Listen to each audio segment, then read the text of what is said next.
Sepotong senja untuk pacarku, Alina tercinta. Bersama surat ini kukirimkan padamu sepotong senja dengan angin, deburan ombak, matahari terbenam, dan cahaya keemasan. Apakah kamu menerimanya dalam keadaan lengkap? Seperti setiap senja di tiap pantai, tentu ada juga burung-burung, pasir yang basah, siluet batu karang, dan barangkali juga perahu lewat di kejauhan. Maaf, aku tidak sempat menelitinya satu persatu. Mestinya ada juga lokan, batu yang berwarna-warni, dan bias cahaya cemerlang yang berkeretap pada buih yang bagaikan impian. Selalu saja membuat aku mengangankan segala hal yang paling mungkin kulakukan bersamamu. Meski aku tahu semua itu akan tetap tinggal sebagai kemungkinan yang entah kapan menjadi kenyataan. Kukirimkan sepotong senja ini untukmu, Alina, dalam amplop yang tertutup rapat dari jauh. Karena aku ingin memberikan sesuatu yang lebih dari sekedar kata-kata. Sudah terlalu banyak kata di dunia ini, Alina. Dan kata-kata ternyata tidak mengubah apa-apa. Aku tidak akan menambah kata-kata yang sudah tak terhitung jumlahnya dalam sejarah kebudayaan manusia, Alina. Untuk apa? Kata-kata tidak ada gunanya dan selalu sia-sia. Lagi pula, siapakah yang masih sudi mendengarnya? Di dunia ini semua orang sibuk berkata-kata tanpa peduli apakah ada orang yang mendengarnya. Bahkan mereka juga tidak peduli dengan kata-katanya sendiri. Sebuah dunia yang sudah kelebihan kata-kata tanpa makna. Kata-kata sudah luber dan tidak dibutuhkan lagi. Setiap kata bisa diganti artinya. Setiap arti bisa diubah maknanya. Itulah dunia kita, Alina. Kukirimkan sepotong senja untukmu, Alina. Bukan kata-kata cinta. Kukirimkan padamu sepotong senja yang lembut dengan langit kemerah-merahan, yang nyata dan betul-betul ada dalam keadaan yang sama, seperti ketika aku mengambilnya saat matahari hampir tenggelam di balik cakrawala. Alina yang manis, Alina yang sendu. Akan kuceritakan padamu bagaimana aku mendapatkan senja itu untukmu. Sore itu aku duduk seorang diri di tepi pantai, memandang dunia yang terdiri dari waktu, memandang bagaimana ruang dan waktu bersekutu, menjelmakan alam untuk mataku. Di tepi pantai, di tepi bumi, semesta adalah sapuan warna keemasan, dan lautan adalah cairan logam. Meski buih pada debur ombak yang menghempas itu tetap saja putih seperti kapas, dan langit tetap saja ungu, dan angin tetap saja lembab dan basah, dan pasir tetap saja hangat ketika kuusapkan kakiku ke dalamnya. Kemudian tiba-tiba saja senja, cahaya, dan gemetar. Keindahan berkutat melawan waktu, dan aku tiba-tiba teringat padamu. Barangkali senja ini bagus untukmu, pikirku. Maka kupotong senja itu sebelum terlambat. Kukerat pada 4 sisi, lantas kumasukkan ke dalam saku. Dengan begitu, keindahan itu bisa abadi, dan aku bisa memberikannya padamu. Setelah itu aku berjalan pulang dan perasaan senang. Aku tahu kamu akan menyukainya, karena kamu tahu itulah senja yang selalu kamu bayangkan untuk kita. Aku tahu kamu selalu membayangkan hari libur yang panjang, perjalanan yang jauh, dan barangkali sepasang kursi malas pada sepotong senja di sebuah pantai, di mana kita akan bercakap-cakap sembari memandang langit sambil berangan-angan, sambil bertanya-tanya, apakah semua ini memang benar-benar telah terjadi? Kini, senja itu bisa kamu bawa kemana-mana. Ketika Ketika aku meninggalkan pantai itu, kulihat orang-orang datang berbondong-bondong. Ternyata mereka menjadi gempar karena senja telah hilang. Kulihat cakrawala itu berlubang sebesar kartu pos. Alina sayang, semua itu telah terjadi, dan kejadiannya akan tetap seperti itu. Aku telah sampai ke mobil ketika di antara kerumunan itu terlihat seorang menunjuk-nunjuk ke arahku. Dia yang mengambil senja itu. Saya lihat, dia yang mengambil senja itu. Kulihat orang-orang itu melangkah ke arahku. Melihat gelagat itu, aku segera masuk mobil dan tancap gas. Catat nomornya, catat nomornya. Aku melejit ke jalan raya, kebutkan mobilku tanpa perasaan panik. Aku sudah berniat memberikan senja itu untukmu dan hanya untukmu saja, Alina. Tak seorang pun boleh mengambilnya dariku.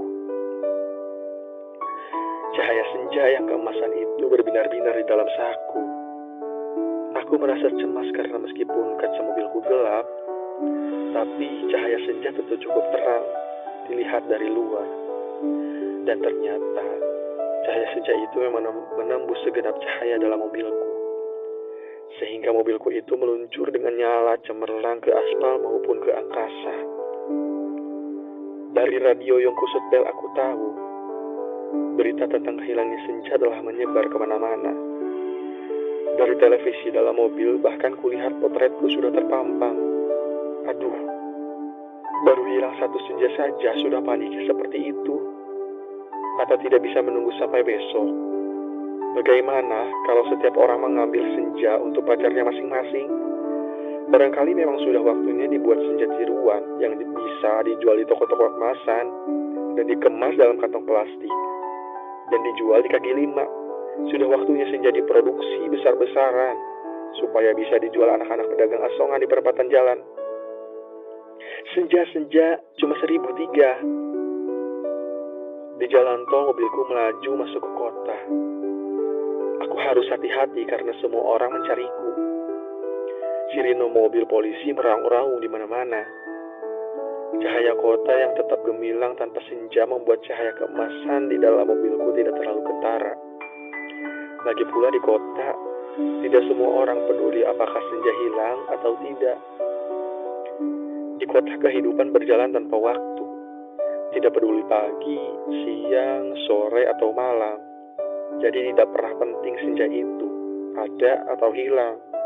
Senja cuma penting untuk turis yang suka memotret matahari terbenam. Boleh jadi, hanya demi alasan itulah senjaku bawa ini dicari-cari polisi. Sirine polisi mendekat dari belakang. Dengan pengeras suara, polisi itu memberi peringatan. Pengemudi mobil Porsche abu-abu metalik nomor SG 19658 harap berhenti. Ini polisi. Anda ditahan karena dituduh telah membawa senja. Meskipun tak ada aturan yang melarangnya, tapi berdasarkan... Aku tidak sudi mendengarnya lebih lama lagi. Jadi, kubilas dia sampai terpental keluar pagar tepi jalan. Kutancap gas dan menyelip-nyelip dengan lincah di jalanan. Dalam waktu singkat, kota sudah penuh dengan raungan sirine polisi. Terjadi kejar-kejaran yang seru. Tapi aku lebih tahu seluk-beluk kota. Jalanan dengan cahaya yang bermain warna, gang-gang gelap yang tak pernah tercatat dalam buku alamat, lorong-lorong rahasia yang hanya diperuntukkan bagi orang-orang di bawah tanah. Satu mobil terlempar di jalan layang, satu mobil lain tersesat di sebuah kampung, dan satu mobil lagi terguling-guling menabrak truk dan meledak lantas terbakar. Masih ada 2 polisi bersepeda motor mengejarku. Ini soal kecil. Mereka tak pernah bisa mendahuluiku. Dan setelah kejar-kejaran berapa lama, mereka kehabisan bensin. Dan pengendaranya cuma bisa memaki-maki. Kulihat senja dalam saku bajuku masih utuh. Angin berdesir, langit membulat ungu. Debur ombak menghempas ke pantai. Hanya pada mula senja itu kuserahkan Alina. Tapi Alina, polisi ternyata tidak sekonyol yang kusangka. Segenap sudut kota mereka telah siap siaga. Bahkan aku tak bisa membeli makanan untuk mengisi perutku. Bahkan di langit tanpa senja, Helikopter mereka menyoroti lampu di setiap celah gedung bertingkat. Aku tersudut dan akhirnya nyaris tertangkap. Kalau saja tidak ada gorong-gorong yang terbuka. Mobilku sudah kutinggal ketika memasuki daerah kumuh itu. Aku berlari di antara gedung, rumah tua, tiang serta temali, terjatuh di atas sampah, merayapi tangga-tangga reot, sampai seorang gelandangan menuntunku ke suatu tempat yang tak akan pernah kulupakan dalam hidupku. "Masuklah," katanya tenang. "Di situ kamu aman." Ia menunjuk gorong-gorong yang terbuka itu. Ada tikus keluar dari sana. Baunya bacin dan pesing. Ku tengok ke bawah. Kulihat kelelawar bergelantungan. Aku ragu-ragu. Namun, deru helikopter dengan lampu sorotnya yang mencari-cari itu melenyapkan keraguanku. "Masuklah, kamu tidak punya pilihan." Dan gelandangan itu mendorongku.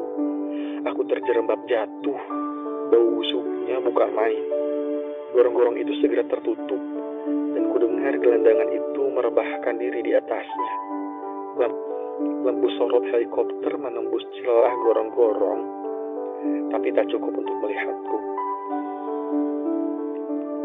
Kuraba senja dalam kantongku. Cahayanya yang merah keemas-emasan membuat aku bisa melihat dalam kegelapan. Aku melangkah dalam gorong-gorong yang rupanya cukup tinggi juga. Kusibakan kelelawar bergelantungan yang entah mati entah hidup itu. Kulihat cahaya putih di ujung gorong-gorong. Air busuk mengalir setinggi lutut, namun makin ke dalam makin surut. Di tempat yang kering, kulihat anak-anak gelandangan duduk-duduk maupun tidur-tiduran. Mereka berserakan memeluk rebana dengan mata yang tidak memancarkan kebahagiaan. Aku berjalan terus melangkahi mereka dan coba bertahan. Betapapun ini lebih baik daripada harus menyerahkan senja alim. Di ujung gorong-gorong, di tempat cahaya putih itu, ada tangga menurun ke bawah. Ku ikut tangga itu, cahaya semakin terang dan semakin beneran. Astaga, kamu tidak boleh tidak percaya, Alina. Tapi kamu akan terus membacanya. Tangga itu menuju ke mulut sebuah goa. Dan tahukah kamu ketika aku keluar dari gua itu, aku ada di mana? Di tempat persis sama dengan tempat di mana aku mengambil senja itu untukmu, Alina. Sebuah pantai dengan senja yang bagus, ombak, angin, dan kepak burung. Tak lupa cahaya keemasan dan bias ungu pada mega-mega yang berarak bagaikan aliran mimpi. Cuma saja tidak ada lubang sebesar kartu pos. Jadi meskipun persis sama, tapi bukan tempat yang sama. Aku berjalan ke tepi pantai, tenggelam dalam guyuran alam yang perawan. Nyur tentu saja, matahari, dan desir lautan yang bening dengan lidah ombak yang berdesis-desis. Tak ada cottage, tak ada barbecue, tak ada marina. Semua itu memang tidak perlu. Senja yang bergetar melawan takdir membiaskan cahaya kemasan ke tepi semesta. Aku sering malu sendiri melihat semua itu, Alina. Apakah semua itu mungkin diterjemahkan dalam bahasa? Sambil duduk di tepi pantai, aku berpikir, untuk apa semua ini kalau tidak ada yang menyaksikannya? Setelah berjalan ke sana kemari, aku tahu kalau dunia dalam gorong-gorong ini kosong melompong. Tak ada manusia, tak ada tikus, apalagi dinosaurus. Hanya burung yang berkepak, tapi ya sepertinya bukan burung yang bertelur dan membuat sarang. Ia hanya burung yang dihadirkan sebagai ilustrasi senja. Ia hanya burung berkepak dan berkepak terus di sana. Aku tak habis pikir, Alina. Alam seperti ini dibuat untuk apa? Untuk apa senja yang bisa membuat seorang ingin jatuh cinta itu jika tak ada seekor dinosaurus pun menikmatinya? Sementara di atas sana orang-orang ribut kehilangan senja. Jadi begitulah, Alina. Ku ambil juga senja itu, ku kerat dengan pisau Swiss yang selalu ku bawa pada 4 sisinya, sehingga pada cakrawala itu terbentuk lubang sebesar kartu pos. Dengan 2 senja di saku kiri dan kanan, aku melangkah pulang. Bumi berhenti beredar di belakangku, menjadi kegelapan yang basah dan bacin. Aku mendaki tangga kembali menuju gorong-gorong bumiku yang terkasih.